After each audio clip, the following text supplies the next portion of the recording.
रोजी या ठिकाणी उपसमितीची बैठक झाली, जी मी असंच बघेन ना, प्रत्येकाकडे कसं बघेन मी।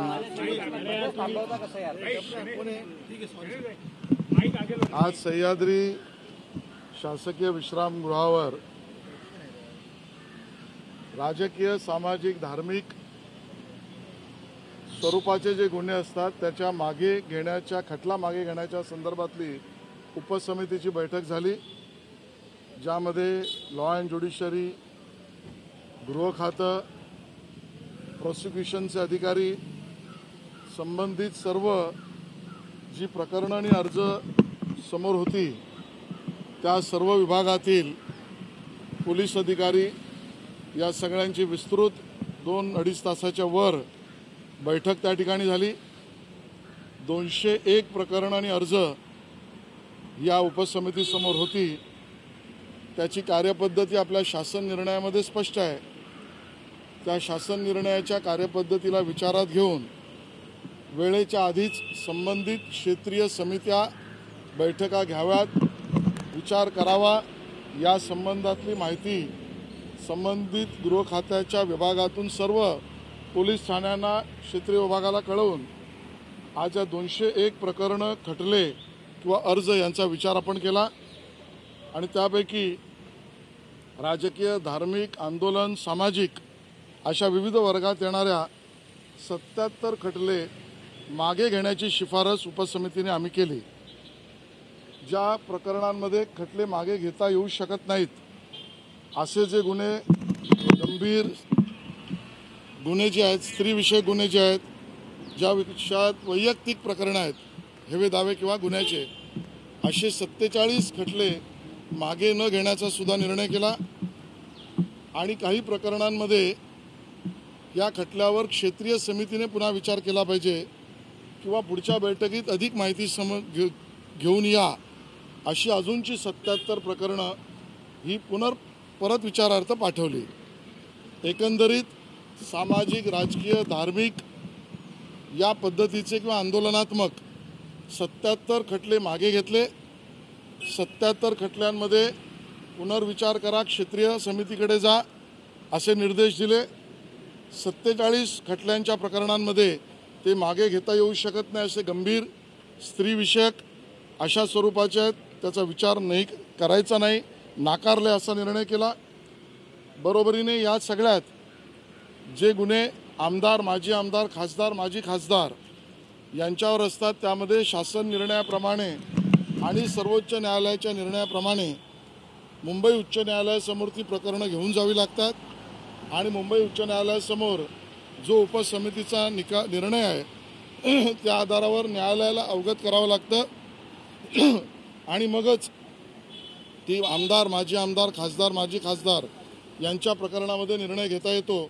अशी 6 प्रकरणं आमदार, माजी आमदार, खासदार, माजी खासदार यांची न्यायालयासमोर जातील, त्याबद्दलची सुद्धा भूमिका स्पष्ट केलेली आहे। मला या ठिकाणी उल्लेख करायचा आहे की काही सामाजिक कार्यकर्ते, काही राजकीय पक्षांचे कार्यकर्ते आणि आंदोलक आणि काही विचारांचे आवाजवी असलेल्या खटल्यांमधून आपण मोठ्या प्रमाणात सुटका देण्याचा निर्णय आज या ठिकाणी घेतलेला आहे आणि मी विनंती करतो, जेवढे गणेशोत्सव मंडळ असतील, नवरात्रोत्सव मंडळ असतील, दहीकाला उत्सव मंडळ असतील, सामाजिक कार्यकर्ते असतील, कामगार वर्ग असेल, युनियन्स असतील, या सगळ्यांनीच पुन्हा एकदा ही बैठक एका महिन्याभरात आम्ही पुन्हा लावणार आहोत। त्या अगोदर शासन निर्णयाप्रमाणे अगोदरच्या प्रक्रिया पूर्ण करण्यासाठी शासनाकडे आणि संबंधित खात्याकडे आणि विभागाकडे आणि पोलिसांकडे अर्ज करावेत।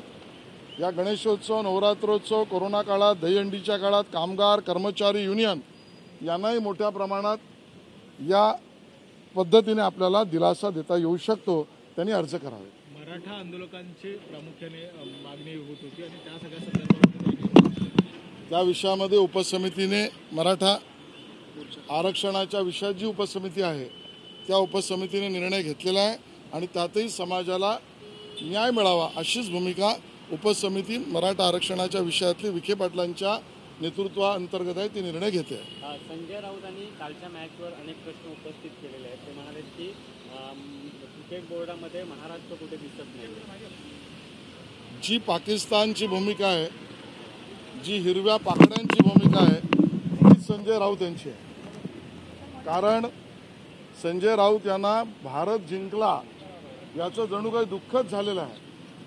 जिंकलेल्या आपल्या भारताच्या यशावर आणि भारतीय संघाने जगाला जो एक संदेश दिला आणि विशेषतः कडक संदेश पाकिस्तानला दिला, या सगळ्यामुळे घाबरलेल्या लडखडलेल्या मनस्थितीत संजय राऊत भरकटलेले आहेत आणि म्हणून हिंदुस्थानच्या विजयावर या पद्धतीने शंका उपस्थित करण्याचे काम संजय राऊत करतायत.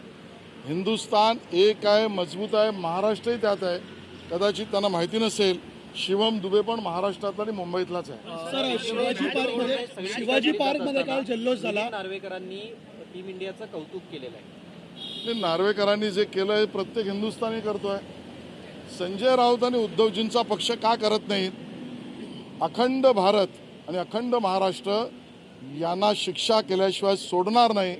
संजय राऊत आणि उद्धवजी गल्लोगल्ली हिंदुस्थानच्या जिंकल्यानंतर, पाकिस्तानच्या पराभवानंतर तुमच्या डोळ्यात अश्रू का, हा प्रश्न गल्लोगल्ली त्यांना विचारला जाईल. सर, टीम इंडियाच्या खेळाडूंवर सुद्धा त्यांनी टीका केलेली आहे. थेट त्यांच्यावरती राजकीय आरोप केलेले आहेत. दुसरीकडे सैनिकांनी पण काल आपल्याला जल्लोष करायचे व्हिडिओ आता पाहायला मिळतात. आपल्या संजय राऊत यांची भूमिका परवेज मुशर्रफ यांना आवडेल, इम्रान खान यांना आवडेल, बेनझीर भुत्तोच्या घरातील लोकांना आवडेल. हीच भूमिका संजय राऊतांची आणि तीच उद्धवजींना आवडते का, हा आमचा प्रश्न आहे. काल भारतीय संघाने ट्रॉफी स्वीकारली नाही आणि त्यानंतर संजय राऊतांनी ट्विट केलेलं आहे. ते म्हणतात तुम्ही ट्रॉफी स्वीकारली नाहीत, मात्र त्याच पाकिस्तानच्या नेत्यासोबत तुम्ही हस्तांदोलन ड्रेसिंग रूम मध्ये तुम्ही आतमध्ये वेगळा वाचलं. सगळी ही हिंदुस्थान जिंकल्याची पोटदुखी आहे आणि आता ज्या पद्धतीची पावलं समोर पडतायत, तुम्ही कुठल्या तरी वर्तमानपत्रात वाचलंय, व्हेरीफाय करून घ्या. इराण का इराक कुठल्या तरी देशामध्ये आता राष्ट्राध्यक्ष निवडीच्यासाठी माणूस शोधतायत. तर खोमोनी नंतर कोण? तर संजय राऊत. तुम्ही अर्ज करा, तुम्हाला नक्की तिथे स्थान मिळेल. सर, ज्या पद्धतीनं ही सिरीज सुरू झाली त्याच्या आधी जेव्हा सगळे टीम जे आहे ते एकत्र भेटले होतात, तेव्हा सूर्यकुमार यादव जो आहे तो सगळ्यांना भेटला होता. तो व्हिडिओ सुद्धा आता ट्विट केला जातोय. तेव्हा एक भूमिका होती आणि आता एक वेगळी भूमिका. भारताने घेतलेली भूमिका जगाला संदेश देणारी आहे. आमच्या खेळाडूंवर भारताचा अभिमान आहे, आमचा अभिमान आहे. त्यांनी दिलेला विजय हा प्रेरणादायी आहे, पाकिस्तानला नाक घासणार आहे. त्यानंतर दिलेला संदेश तिरंगा उंचावणारा आहे आणि पहलगाममधल्या त्या ठिकाणी आतंकवादी हल्ला करणाऱ्या त्यांना आपल्या सैनिकांनी आतंकवादी अड्डे उद्ध्वस्त करून त्यांची जागा दाखवलेली आहे. यानंतर पोटदुखी करणाऱ्यांना हिरवी आणि पिवळी नाही, हिरवी झालेली असते. ज्या पद्धतीनं मुंबई महापालिका जिंकण्यासाठी सगळेच राजकीय पक्ष पर्याय शोधत आहेत. मनसेचं असं म्हणणं आहे की मनसेचाच महापौर होईल, उबाटा म्हणते की उबाटाचाच महापौर होईल. युती होण्याआधीच या दोघांची भांडणं सुरू झालीत का, काय नेमकं? मला यावर भाष्य करायचं नाही, कारण त्यांच्या दोन पक्षांचा अजून निर्णय हा घोषित व्हायचा आहे. त्या दोन पक्षांचा निर्णय होऊ द्या, मग यांच्यावर थेट बोचरे सरळ आणि मुंबईकरांचे प्रश्न आम्ही विचारू. कुठली हलगर्जीनी सोडणार नाही. आज महापौर कोणाचा बनेल याचं उत्तर मुंबईकरांनी ठरवलंय. ते विधानसभा निवडणुकीत ठरवलंय. लोकसभा निवडणुकीत सुद्धा सर्वात जास्त वॉर्डांमध्ये महायुतीलाच लीड आहे. विधानसभा निवडणुकीत सुद्धा सर्वात जास्त वॉर्डांमध्ये मुंबईत महायुतीलाच लीड आहे. आता येणारे आकडे हे सुद्धा महायुतीच्या बाजूनेच आहे. बाकीच्यांनी स्वप्न जरूर बघावेत. मोदीजींनी जीएसटी कमी केलेला आहे, स्वप्नावर जीएसटी नाही, आणि जीएसटी असेल तर तो आता कमी आहे. यामुळे उद्धव ठाकरे त्यांचा दसरा मेळावा रद्द करावा, तो निधी जो खर्च होतो तो पूरग्रस्तांना द्यावा अशी मागणी केशव उपाध्यायांनी केली. भाजपने मागणी असं म्हणणं आहे की आम्हाला फुकटच्या ज्ञानाची गरज नाहीये, तुम्ही आम्हाला ज्ञान देऊ नका. नाही, म्हणूनच अज्ञानी माणसाला ज्ञान देण्याची गरज आहे असं सांगितलं तरी तो पोकळ वल्गनाच करेन. आणि त्यामुळे वल्गनावादी संजय राऊत तुम्हाला उत्तर द्यायला लागेल. केशव उपाध्यायांनी जर सांगितलंय की तो निधी तुम्ही पूरग्रस्तांना द्या, त्या ठिकाणी किमान पूरग्रस्तांसाठी काय देणार याचा काउंटर लावा. स्वतःच्या खिशातनं संजय राऊत 1,000 रुपये तरी काढणार आहेत का याची स्पष्टता द्या. याच्यानंतरच लगेच पंकजा मुंडे यांचा दसरा मेळावा होतो, दुसरीकडे एकनाथ शिंदे यांचा दसरा मेळावा होतो. त्यांनी देखील अशाच पद्धतीने करावं अशी देखील एक मागणी होताना पाहायला मिळाली. ते करतीलही. हा प्रश्न त्यांना विचारा, उत्तर सकारात्मकच येईल हा माझा विश्वास आहे. सर, मराठवाड्यातल्या या एकंदरीत पूरग्रस्तांच्या मदतीवर आता राऊतांनी थेट मुख्यमंत्र्यांवर पण टीका केली की दिल्लीत जाऊन मुख्यमंत्र्यांनी बंड करण्याची गरज आहे. पंतप्रधान तरी आता सीएम जो केअर फंड आहे बघा, संजय राऊत आणि उबाटा सेनेची तडफड आहे, जळजळाट आहे आणि म्हणून त्यांना आणि त्यांच्या प्रश्नांना शेतकऱ्यांशी काहीही लेणं देणं नाही. शेतकऱ्यांच्या विषयामध्ये कायद्यात बदल करून सुद्धा जी आवश्यकता लागेल ती मदत सुरू झाली आहे, सुरू केली आहे, पंचनामे सुरू झाले आहेत. ज्यांना मदत करायचीच नाही ते इकडे तिकडे पळवाटा काढण्याचं काम करतात. त्यात सगळ्यात पहिले पळवाटकार संजय राऊत आहेत. सर, अहिल्यानगरमध्ये धार्मिक तणाव निर्माण झालेला आहे, पोलिसांकडून लाठीचार्ज देखील झालेला आहे, स्थिती सध्या गंभीर आहे, काय सांगाल की? नाही, मला याची पूर्ण माहिती नाही, माहिती घेऊन मी भाष्य करेन. तर मुंबईमध्ये सुद्धा याच प्रकारचे फलक लागलेले होते, विशेषतः मोहम्मद रोड असेल, मालाड असेल किंवा वसई विरार असेल या ठिकाणी. आणि असाच प्रकार पुन्हा मग आता अहिल्यानगर छत्रपती संभाजीनगर मार्गावरती झालेला होता आणि रास्ता रोको करण्यासाठी एक मोठ्या प्रमाणात जमाव या रस्त्यावर उतरला होता. आव्हानानंतर सुद्धा जमाव मागे हटला नाही, पण पोलिसांनी लाठीचार्ज केल्याची माहिती आहे. नाही, मला याची खरंच पूर्ण माहिती नाही, माहिती घेऊन मी नक्की सांगेन. पण मी माझ्याकडून एवढंच सांगेन, कोण काय फलक लावतोय मला माहीत नाही, त्याच्यावर मी भाष्य करत नाही, त्यांच्याकडे मी लक्षही देत नाही. पण आम्ही नक्की म्हणतो आय लव्ह छत्रपती शिवाजी महाराज. आणि आय लव्ह छत्रपती शिवाजी महाराज हे जो बोलेल, जो लावेल तो महाराष्ट्रप्रेमी आहे, अन्यथा तो महाराष्ट्रद्रोही आहे असं आमचं मत आहे. सर, एक दुसरीकडे लाडकी बहीण योजनेसाठी KYC करण्यासाठी जे एक सॉफ्टवेअर तयार करण्यात आलेलं आहे, मात्र ते सॉफ्टवेअर हँग होतं, त्यामुळे एक IT विभाग देखील तुमच्याकडे आहे. तर कशा पद्धतीने मला याची पूर्ण माहिती घेऊ, पण जर हॅक झालं असेल त्याच्यावर उत्तरही काढू, तंत्रज्ञानाने उत्तर काढू आणि पारदर्शकता आणू. विजय वडेट्टीवार जे माजी विरोधी पक्षनेते आहेत त्यांनी राज्यपालांना देखील पत्र दिले की जे पुरामुळे नुकसान झाले त्यामुळे विशेष अधिवेशन घ्यावं. सरकार मात्र या संदर्भात पाठ फिरवते म्हणून. नाही, या विषयामध्ये माननीय मुख्यमंत्री महोदय निर्णय घेतील. अधिवेशन घ्यावं न घ्यावं, कुठल्या परिस्थितीत घ्यावं, मदत करावी, मदतीला प्राधान्य द्यावं की सर्व यंत्रणा इथे आणाव्यात, याचा विचार केला जाईल आणि त्या विषयावर माननीय मुख्यमंत्री महोदय निर्णय घेतील.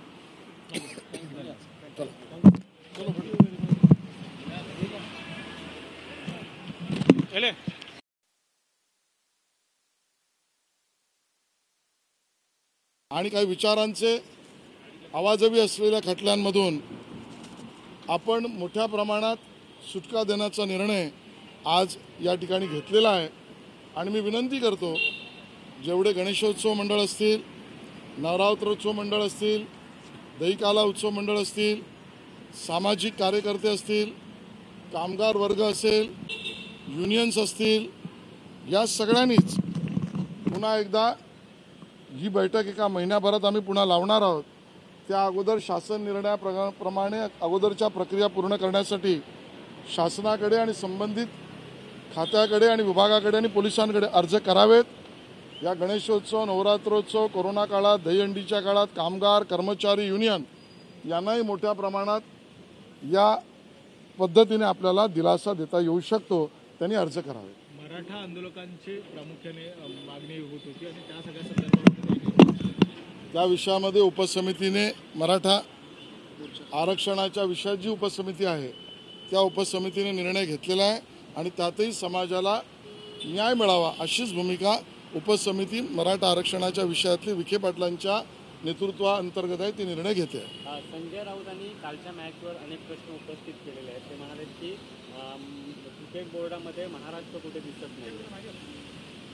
जी पाकिस्तानची भूमिका आहे, जी हिरव्या पाकड्यांची भूमिका आहे, ती संजय राऊत यांची आहे. कारण संजय राऊत यांना भारत जिंकला याचं जणू काही दुःखच झालेलं आहे.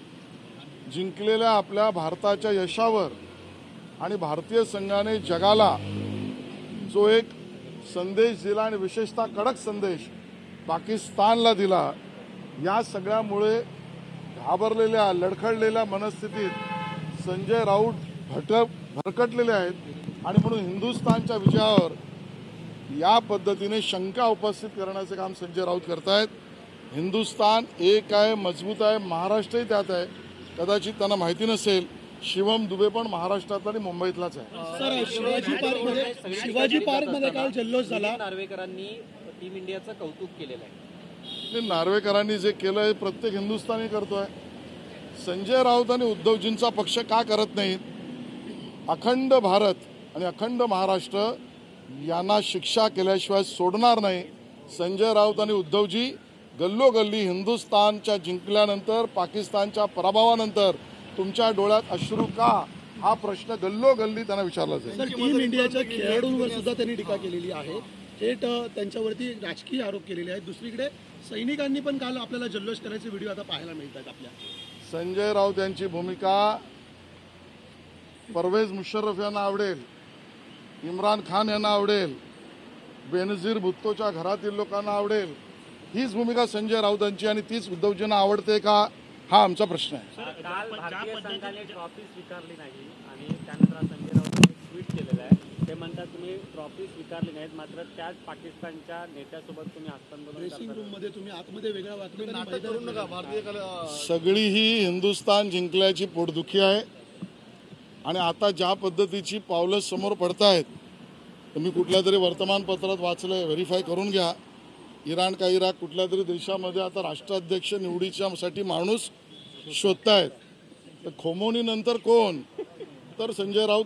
तुम्ही अर्ज करा, तुम्हाला नक्की तिथे स्थान मिळेल. सर, ज्या पद्धतीनं ही सिरीज सुरू झाली त्याच्या आधी जेव्हा सगळी टीम जे आहे ते एकत्र भेटले होतात, तेव्हा सूर्यकुमार यादव जो आहे तो सगळ्यांना भेटला होता.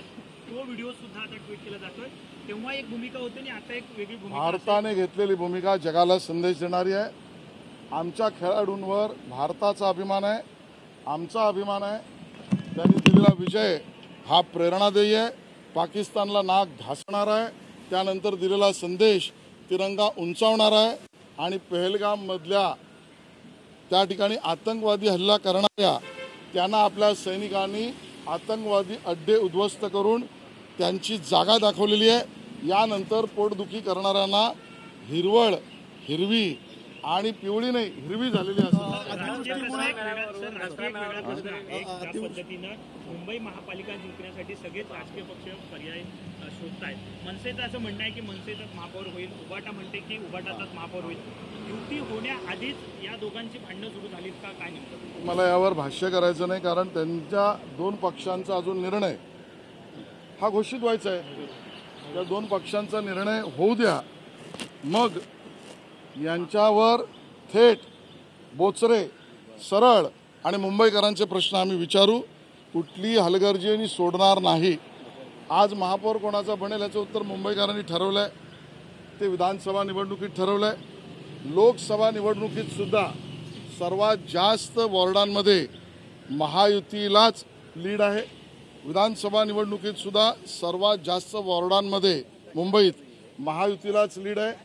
आता येणारे आकडे हे सुद्धा महायुतीच्या बाजूनेच आहे. बाकीच्यांनी स्वप्न जरूर बघावेत. मोदीजींनी जीएसटी कमी केलेला आहे, स्वप्नावर जीएसटी नाही, आणि जीएसटी असेल तर तो आता कमी आहे. यामुळे उद्धव ठाकरे त्यांचा दसरा मेळावा रद्द करावा, तो निधी जो खर्च होतो तो पूरग्रस्तांना द्यावा अशी मागणी केशव उपाध्यायांनी केली. भाजपने मागणी असं म्हणणं आहे की आम्हाला फुकटच्या ज्ञानाची गरज नाहीये, तुम्ही आम्हाला ज्ञान देऊ नका. नाही, म्हणूनच अज्ञानी माणसाला ज्ञान देण्याची गरज आहे असं सांगितलं तरी तो पोकळ वल्गनाच करेन. आणि त्यामुळे वल्गनावादी संजय राऊत तुम्हाला उत्तर द्यायला लागेल. केशव उपाध्यायांनी जर सांगितलंय की तो निधी तुम्ही पूरग्रस्तांना द्या, त्या ठिकाणी किमान पूरग्रस्तांसाठी काय देणार याचा काउंटर लावा. स्वतःच्या खिशातनं संजय राऊत 1000 रुपये तरी काढणार आहेत का याची स्पष्टता द्या. याच्यानंतरच लगेच पंकजा मुंडे यांचा दसरा मेळावा होतोय, दुसरीकडे एकनाथ शिंदे यांचा दसरा मेळावा होतोय. त्यांनी देखील अशाच पद्धतीने करावं अशी देखील एक मागणी होताना पाहिली. ते करतीलही. हा प्रश्न त्यांना विचारा, उत्तर सकारात्मकच येईल हा माझा विश्वास आहे. तर मराठवाड्यातल्या या एकंदरीत पूरग्रस्तांच्या मदतीवर राऊतांनी थेट मुख्यमंत्र्यांवर पण टीका केली की दिल्लीत जाऊन मुख्यमंत्र्यांनी बंड करण्याची गरज आहे. पंतप्रधान तरी आता सीएम जो केअर फंड आहे. बघा, संजय राऊत आणि उबाटा सेनेची तडफड आहे, जळजळाट आहे. आणि म्हणून त्यांना आणि त्यांच्या प्रश्नांना शेतकऱ्यांशी काहीही लेणं देणं नाही. शेतकऱ्यांच्या विषयामध्ये कायद्यात बदल करून सुद्धा जी आवश्यकता लागेल ती मदत सुरू झाली आहे, सुरू केली आहे, पंचनामे सुरू झाले आहेत. ज्यांना मदत करायचीच नाही ते इकडे तिकडे पळवाटा काढण्याचं काम करतात. त्यात सगळ्यात पहिले पळवाटकार संजय राऊत आहेत. सर, अहिल्यानगरमध्ये धार्मिक तणाव निर्माण झालेला आहे. पोलिसांकडून लाठीचार्ज देखील झालेला आहे. स्थिती सध्या गंभीर आहे. काय सांगाल की? नाही, मला याची पूर्ण माहिती नाही. माहिती घेऊन मी भाष्य करेन. तर मुंबईमध्ये सुद्धा याच प्रकारचे फलक लागलेले होते, विशेषतः मोहम्मद रोड असेल, मालाड असेल किंवा वसई विरार असेल या ठिकाणी. आणि असाच प्रकार पुन्हा मग आता अहिल्यानगर छत्रपती संभाजीनगर मार्गावरती झालेला होता आणि रास्ता रोको करण्यासाठी एक मोठ्या प्रमाणात जमाव या रस्त्यावर उतरला होता. आव्हानानंतर सुद्धा जमाव मागे हटला नाही, पण पोलिसांनी लाठीचार्ज केल्याची माहिती आहे. नाही, मला याची खरंच पूर्ण माहिती नाही. माहिती घेऊन मी नक्की सांगेन. पण मी माझ्याकडून एवढंच सांगेन, कोण काय फलक लावतोय मला माहीत नाही, त्याच्यावर मी भाष्य करत नाही, त्यांच्याकडे मी लक्षही देत नाही. पण आम्ही नक्की म्हणतो आय लव्ह छत्रपती शिवाजी महाराज. आणि आय लव्ह छत्रपती शिवाजी महाराज हे जो बोलेल, जो लावेल तो महाराष्ट्रप्रेमी आहे, अन्यथा तो महाराष्ट्रद्रोही आहे असं आमचं मत आहे. सर, एक दुसरीकडे लाडकी बहीण योजनेसाठी KYC करण्यासाठी जे एक सॉफ्टवेअर तयार करण्यात आलेलं आहे, मात्र ते सॉफ्टवेअर हँग होतं. त्यामुळे एक IT विभाग देखील तुमच्याकडे आहे. तर कशा पद्धतीने मला याची पूर्ण माहिती घेऊ. पण जर हॅक झालं असेल त्याच्यावर उत्तरही काढू, तंत्रज्ञानाने उत्तर काढू आणि पारदर्शकता आणू. विजय वडेट्टीवार जे माजी विरोधी पक्षनेते आहेत त्यांनी राज्यपालांना एखादं पत्र दिलं की जे पुरामुळे नुकसान झालेलं आहे त्यामुळे विशेष अधिवेशन घ्यावं. सरकार मात्र या संदर्भात पाठ फिरवते म्हणून. नाही, या विषयामध्ये माननीय मुख्यमंत्री महोदय निर्णय घेतील. अधिवेशन घ्यावं न घ्यावं, कुठल्या परिस्थितीत घ्यावं, मदत करावी, मदतीला प्राधान्य द्यावं की सर्व यंत्रणा इथे आणाव्यात, याचा विचार केला जाईल आणि त्या विषयावर माननीय मुख्यमंत्री महोदय निर्णय घेतील. चला.